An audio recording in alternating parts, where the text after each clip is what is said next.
Shalom saudara yang dikasih dalam Tuhan, kembali lagi bersama saya di Satu Hari Satu Firman, dan di sini kita akan membahas topik yang berbeda, di mana kita akan membahas bagaimana kehidupan doa. Kita akan membahas mulai dari cara-cara berdoa, cara-cara berdoa, bahkan sampai penghalang-penghalang berdoa.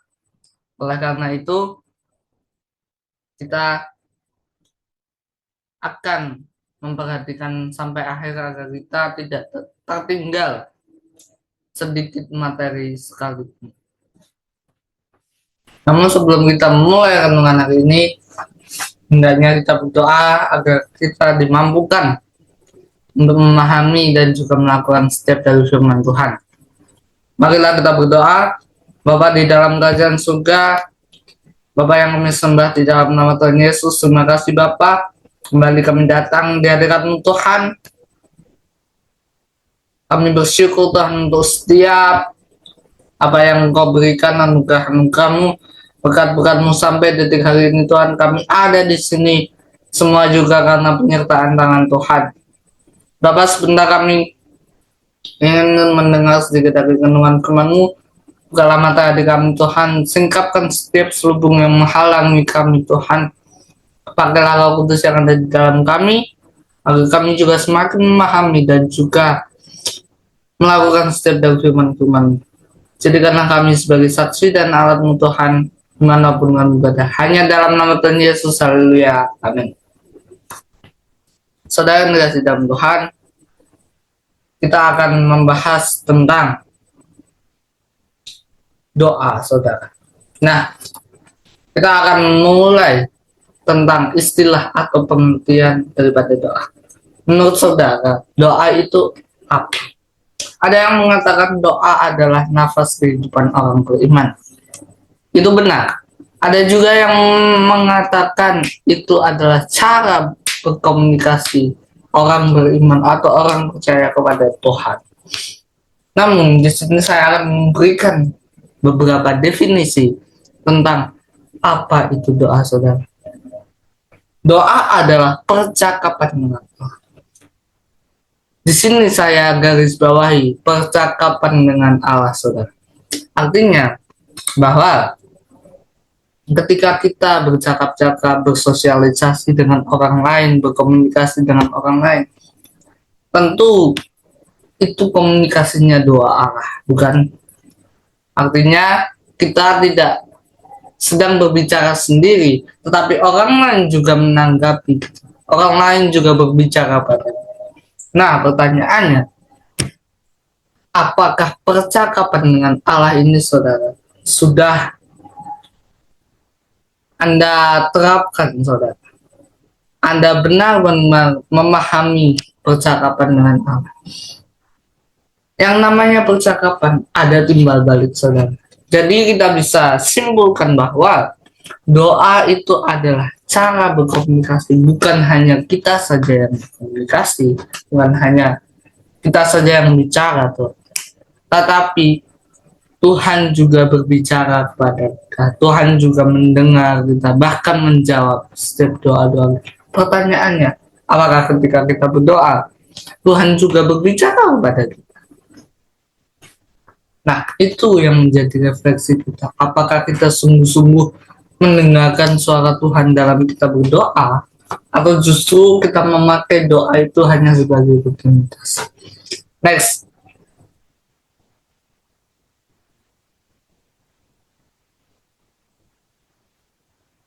Doa adalah suatu persembahan kerinduan hati kepada Allah untuk segala perkara yang benar dan yang dibutuhkan, dengan kerendahan hati dan keyakinan bahwa kita akan memperolehnya melalui Tuhan Yesus Kristus.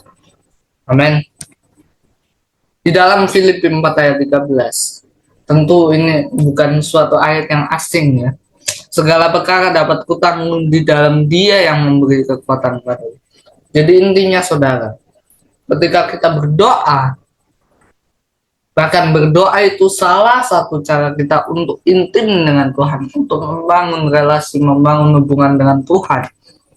Maka dikatakan segala perkara dapat ditanggung, saudara. segala perkara, artinya semua hal dalam kehidupan kita itu bisa terpenuhi ketika kita intim dengan Tuhan, saudara. Nah, di sini dikatakan segala perkara yang benar dan yang dibutuhkan. Artinya, Rasul Paulus pernah berbicara dalam suratnya, segala hal itu memang baik, tetapi tidak segala hal itu berguna. Artinya, apa yang menjadi kehendak kita, permintaan kita, yang kita sampaikan dalam doa-doa kita, itu belum tentu selaras dengan kehendak Tuhan. Bisa saja Tuhan menolak, atau bisa saja Tuhan memberikan yang lebih indah daripada apa yang kita doakan, apa yang kita inginkan. Amin. Makanya itu perlu, saudara, kerendahan hati dan keyakinan. Kita rendah hati, karena ketika kita berdoa, kita menghadap kepada Sang Maha Kuasa, kita menghadap kepada Tuhan. Makanya itu doa tidak boleh guyonan atau tidak boleh bercanda, tetapi doa benar-benar serius, saudara. Bukan sekedar rutinitas sehari-hari, saudara, tetapi kita benar-benar serius menjalin hubungan dengan Tuhan. Kerendahan hati itu artinya bahwa kita mengakui bahwa diri kita berdosa. Kita mengakui bahwa kita tidak ada apa-apanya di hadapan Tuhan. Tetapi kita percaya dengan keyakinan kita bisa memperoleh melalui Tuhan Yesus Kristus. Artinya, walaupun kita berdosa, tetapi kita percaya Tuhan bisa membuat kita bertobat, mengubahkan hidup kita. Amin. Next, doa adalah penyembahan yang dialamatkan kepada Bapa di dalam Tuhan Yesus Kristus dan kuasa dari Roh Kudus. Saudara, kenapa di sini dikatakan penyembahan? Karena ini adalah persembahan hidup kita. Bagaimana cara kita memberikan diri kita seutuhnya kepada Tuhan, dialamatkan kepada Bapa. Jadi di sini ada Bapa, ada Tuhan Yesus, ada Roh Kudus. Di sini kita mengenal tentang Trinitas. Trinitas itu bukan berarti kekristenan menyembah tiga Allah, tetapi keesaan Tuhan itu berada dalam tiga pribadi, alias tiga fungsi. Bapa, kenapa dialamatkan kepada Bapa? Karena di sini penyebutan Bapa, status Bapa, fungsi Bapa adalah Sang Pencipta, Sang Maha Kuasa. Amin. Di dalam nama Tuhan Yesus, karena Tuhan Yesus adalah Allah yang mengambil rupa manusia, saudara. Jadi, kenapa di dalam nama Tuhan Yesus? Karena Tuhan Yesus, karena dia sudah mengalami bagaimana pencobaan yang dialami manusia, sehingga Tuhan Yesuslah yang bisa menghubungkan antara otoritas surga, yaitu Bapa, dengan kondisi manusia. Jadi Tuhan Yesus di sini itu sebagai penghubung. Nama Yesus ini sebagai penghubung antara kehidupan di dunia dengan kehidupan di surga. Dan kuasa dari Roh Kudus. Ada ayat berfirman, saudara, penyembah-penyembah yang benar adalah mereka yang menyembah dalam roh dan kebenaran. Artinya, mereka hidup dalam kebenaran, tetapi mereka juga menyembah dalam roh. Menyembah dalam roh itu artinya kondisi ketika kita benar-benar mengaktifkan Roh Kudus untuk bisa berkata-kata dalam bahasa roh, bahasa lidah. Itu tidak ada artinya, saudara. Itu kenapa bahasa roh tidak bisa dipelajari, karena bahasa roh itu adalah bahasa yang diberikan Roh Kudus sendiri. Roh Kuduslah yang berbicara sendiri, saudara. Bercakap-cakap sendiri. Hanya Roh lah dan Tuhanlah yang tahu tentang arti dari roh, bahasa roh ini. Jadi istilahnya bahasa roh adalah bagaimana cara Roh Kudus menyampaikan isi hati kita, keinginan kita, permohonan kita kepada Bapa, kepada Allah. Jadi Roh Kudus itulah kenapa doa itu juga harus dari kuasa Roh Kudus, karena inilah Roh Kuduslah yang juga membantu kita memahami otoritas Tuhan, saudara. Memahami bagaimana Tuhan bekerja melalui doa-doa kita. Amin. Next, doa adalah percakapan dari jiwa kepada Allah. Saudara dikasih dalam Tuhan, kita mengetahui bahwa di dalam manusia itu ada tiga bagian, yaitu tubuh, jiwa, dan roh. Tubuh adalah daging itu sendiri, fisik itu sendiri, saudara. Kulit kita, otot kita, sel-sel kita, jantung kita, dan lain sebagainya. Organ-organ di dalamnya juga itu tubuh. Jiwa itu berupa pikiran, perasaan, kehendak, emosi. Sedangkan roh itu nafas kehidupan dari Allah. Di dalam kitab Kejadian, Tuhan menghembuskan nafas kehidupan pada manusia, sehingga manusia itu bisa memiliki otoritas Tuhan, saudara, kuasa daripada Tuhan. Tetapi karena manusia jatuh ke dalam dosa, dikatakan di dalam Roma 3 ayat 23, semua orang telah berbuat dosa dan telah kehilangan kemuliaan Allah. Kata kehilangan kemuliaan dalam terjemahan lain itu artinya merosot, yaitu karena manusia berbuat dosa, semakin hari, semakin waktu, kemuliaan Allah itu akan berkurang, saudara.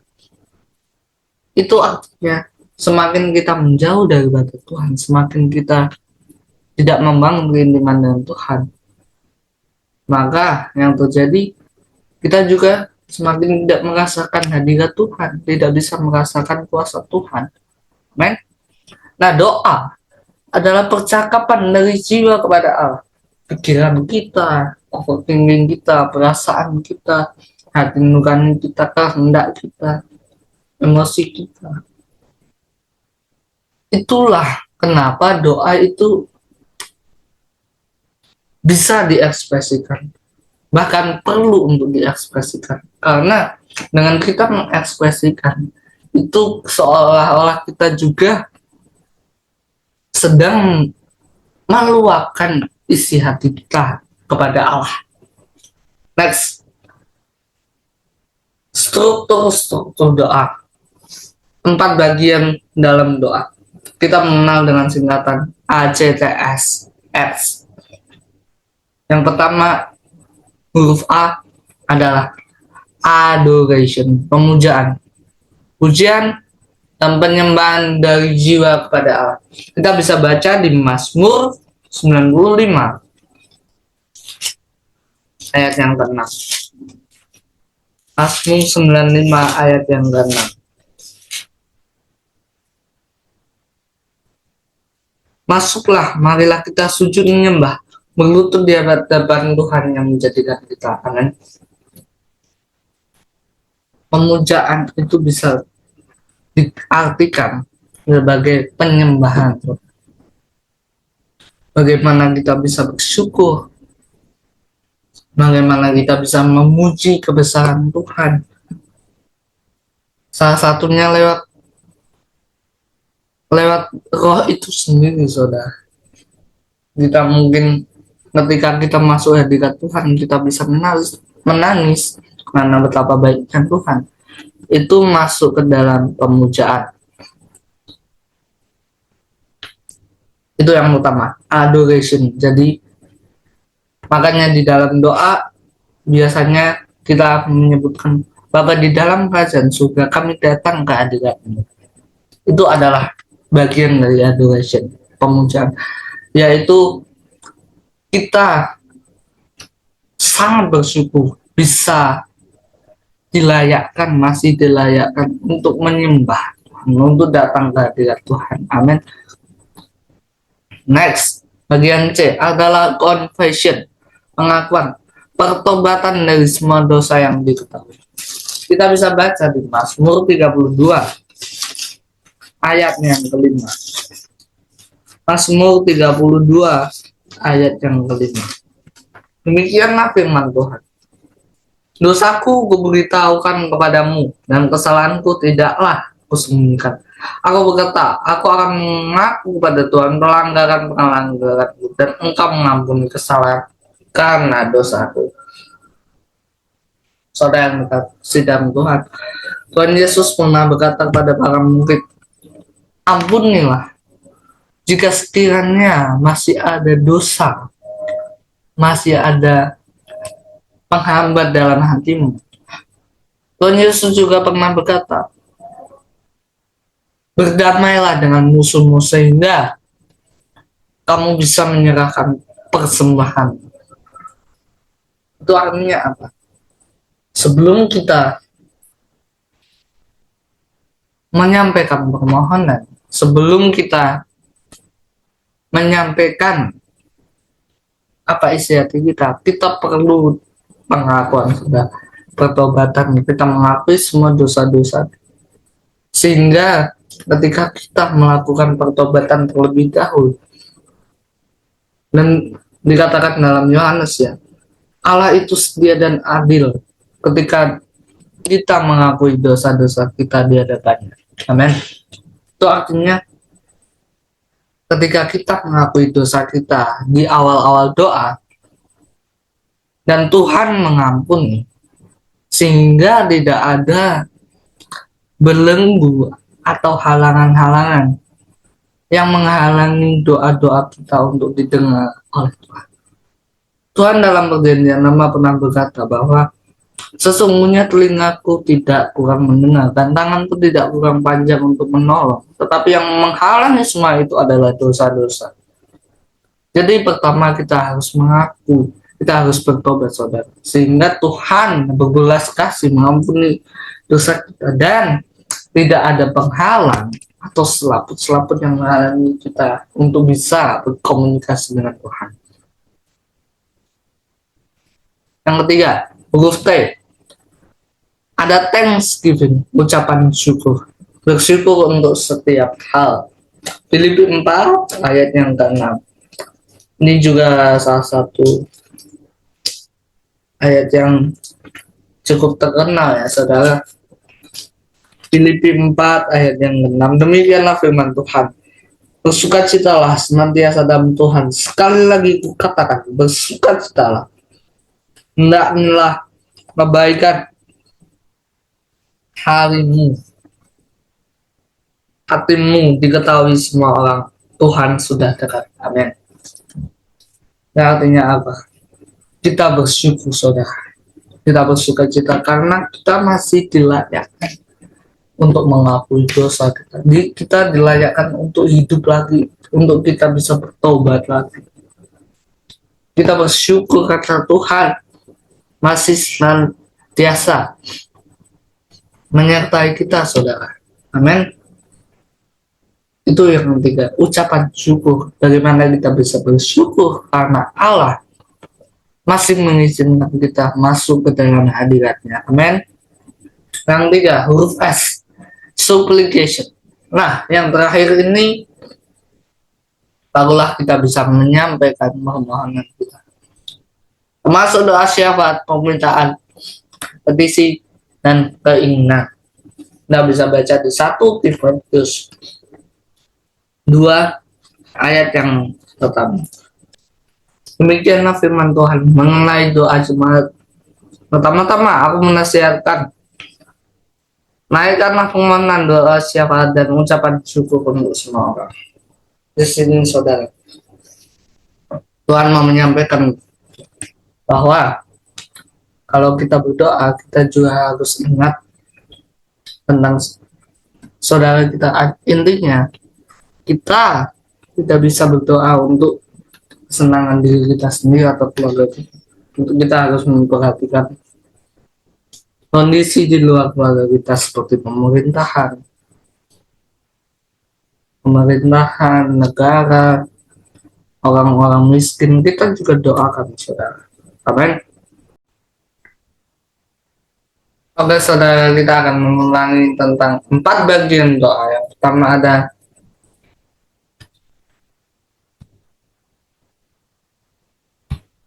Yang pertama ada adoration, pemujaan, di mana kita masuk dalam hadirat Tuhan dan kita bersyukur karena kita masih dilayakkan untuk berada di hadirat Tuhan. Yang kedua ada pengakuan, di mana kita mengakui semua dosa-dosa kita dan Allah menyucikan kita dan kita layak untuk memuji dan menyembah Tuhan. Yang ketiga ucapan syukur, karena dosa kita sudah diampuni dan kita dilayakkan untuk membangun hubungan dengan Tuhan. Dan yang terakhir ada permohonan, di mana kita pada akhirnya akan menyampaikan isi hati kita, ungkapan jiwa kita kepada Allah. Amin.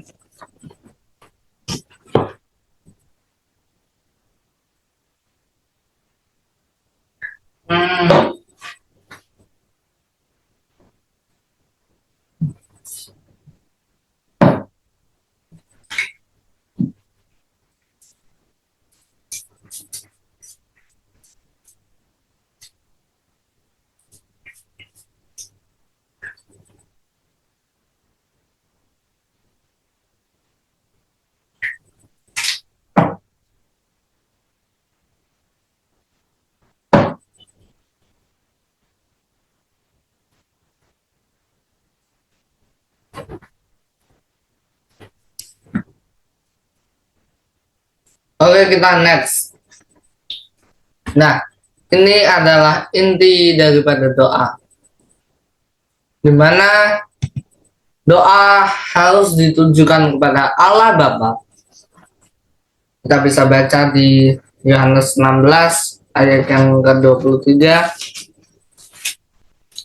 Yohanes 16 ayat yang ke-23. Demikianlah firman Tuhan.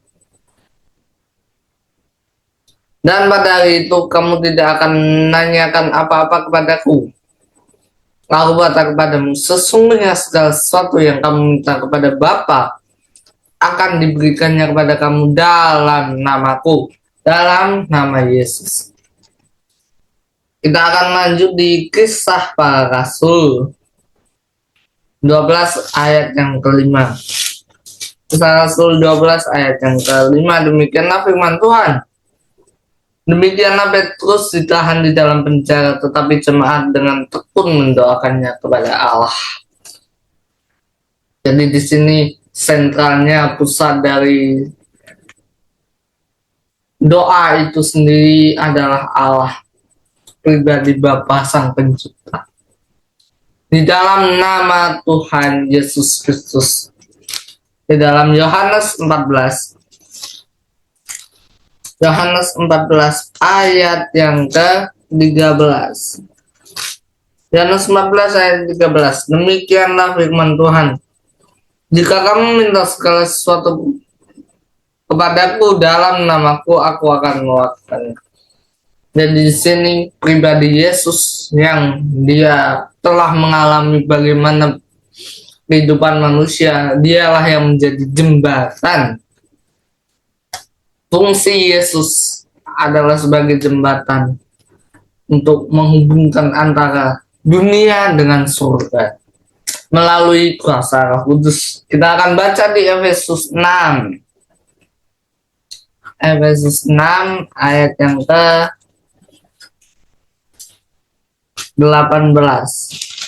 Efesus 6 ayat yang ke-18. Demikianlah firman Tuhan. Dalam segala doa dan permohonan berdoa setiap waktu di dalam Roh, dan berjaga-jagalah di dalam doamu itu dengan permohonan yang tidak putus-putusnya untuk segala orang kudus. Jadi di sini dengan kuasa Roh Kudus juga kita juga mendoakan orang-orang kudus, orang-orang percaya. Kita juga mendoakan teman-teman seiman kita. Amin. Next, kita akan bahas di mana kita harus berdoa di setiap tempat. Yang pertama adalah di setiap tempat. Di dalam 1 Timotius 1 Timotius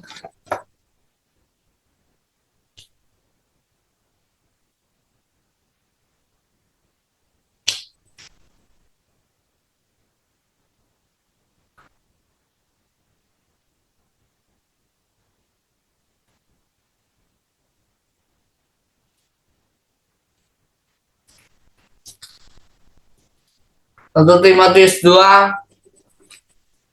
ayat yang ke-8. Demikianlah firman Tuhan. Oleh karena itu aku ingin supaya di mana-mana orang laki-laki berdoa dengan menadahkan tangan yang suci, tanpa marah dan tanpa perselisihan. Di sini saudara menjadi pertanyaan, apakah di tempat karaoke kita juga bisa berdoa? Apakah misal di kolam renang atau misal di tempat olahraga kita bisa berdoa? Jawabannya mungkin bisa, tapi tempat itu tidak selayaknya kita gunakan untuk berdoa, saudara. Karena apa? Kalau kita juga salah tempat dalam berdoa, kita yang nantinya tidak fokus di dalam berdoa, pikiran kita kemana-mana, pendengaran kita kemana-mana, penglihatan kita kemana-mana, sehingga kita tidak fokus, saudara. Amin. Di tempat terkunci atau tertutup. Matius 6 ayat yang ke-6. Demikianlah firman Tuhan. Tetapi jika engkau berdoa, masuklah ke dalam kamarmu, tutuplah pintu, dan berdoalah kepada Bapamu yang ada di tempat tersembunyi. Maka Bapamu yang melihat yang tersembunyi akan membalasnya kepadamu.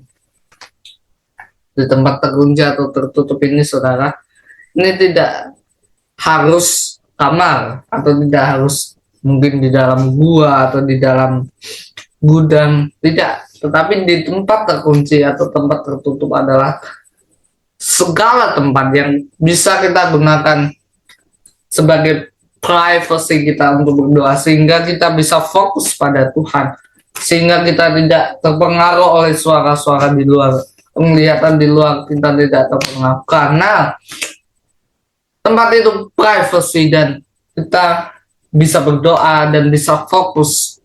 Kuncinya adalah kita tidak terganggu oleh dunia luar, sehingga kita bisa fokus untuk berdoa. Amin.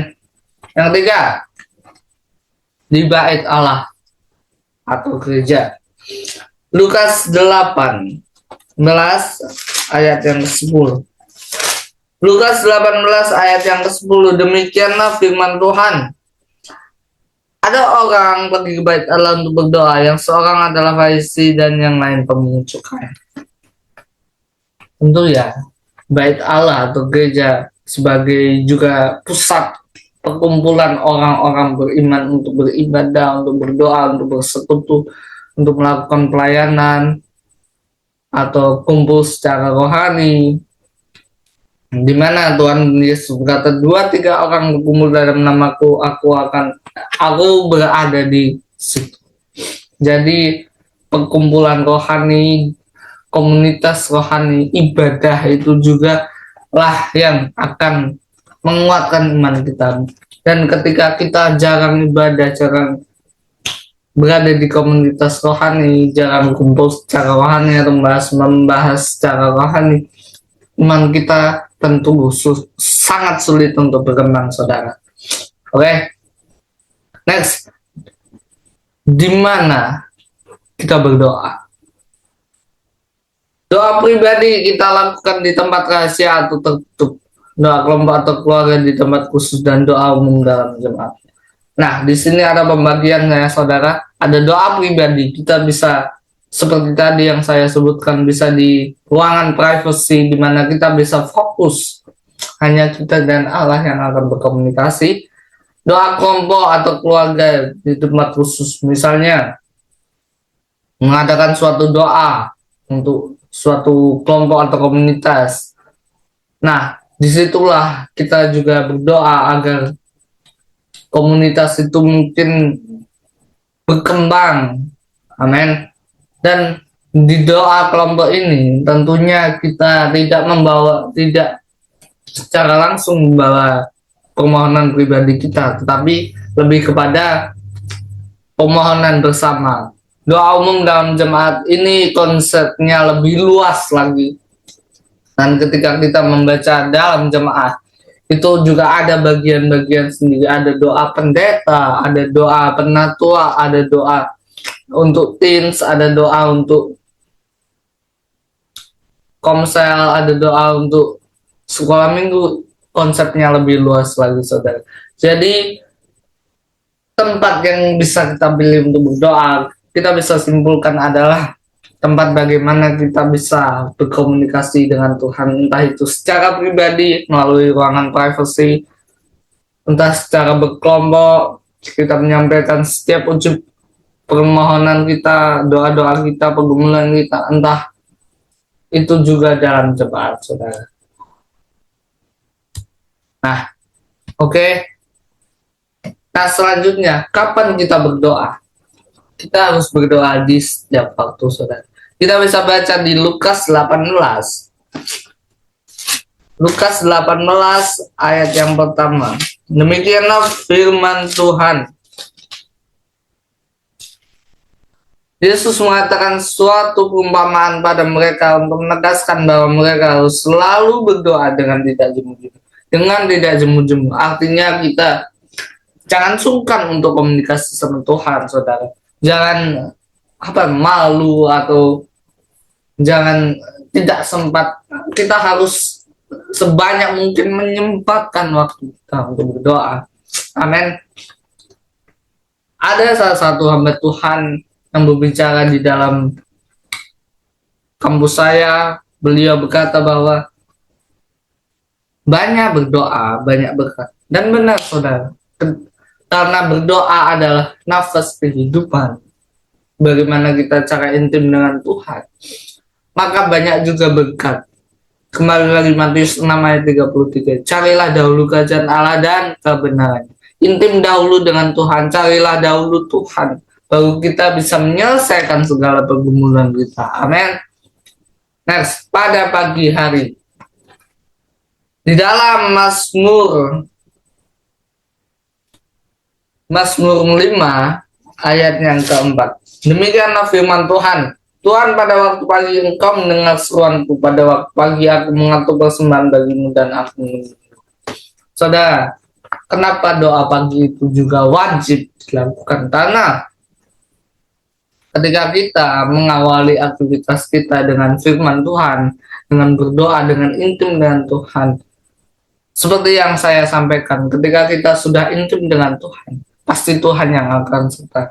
Apalagi di pagi hari, apabila kita mengawali dengan berdoa, tidak dengan main HP, tidak scroll atau yang lain sebagainya, tentu hari kita pasti lebih fokus tertuju pada Tuhan daripada tertuju pada berita-berita. Mungkin itu mengasihkan atau mungkin itu membuat overthinking, tetapi saudara, itu hanyalah kenyamanan sesaat, di mana kita juga harus mencari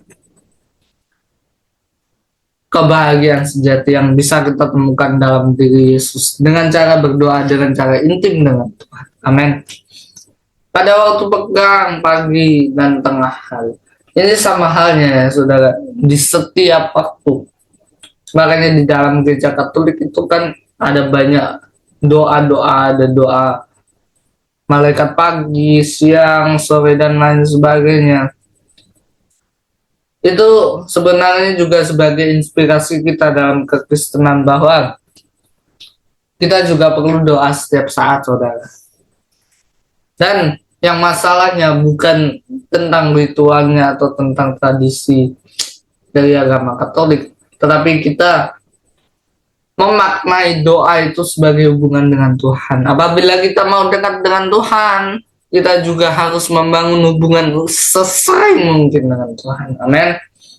Yes. Setiap atau sepanjang hari. Nah, ini juga sama ya dengan setiap waktu ya. Dimana ketika kita sering berkomunikasi dengan Tuhan, pasti kita semakin dekat dengan Tuhan. Amin. Siang dan malam, dan ini sudah, saudara. Oke, saudara.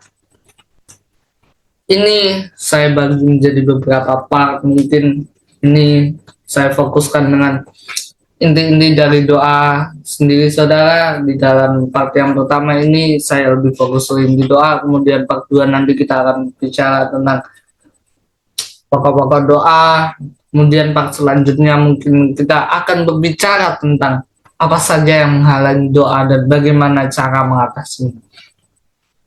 Sekian renungan hari ini, marilah kita berdoa. Bapa di dalam kerajaan surga yang kami sembah dalam nama Tuhan Yesus, terima kasih Bapa atas renungan hari ini.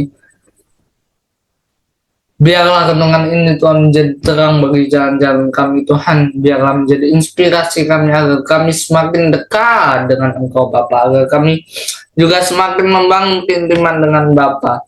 Terima kasih Bapa. Ampuni salah dan dosa kami Tuhan, untuk setiap pelanggaran-pelanggaran yang kami lakukan Tuhan. Terima kasih Bapa. Kami serahkan pemberitaan hari ini, renungan hari ini, biarlah Roh Kudus yang bekerja Tuhan untuk mengilhamkan di dalam pikiran kami Bapa. Terima kasih Bapa, kami serahkan hari akhir ini Tuhan dalam tangan kasih-Mu, dalam nama Tuhan Yesus. Haleluya. Amin.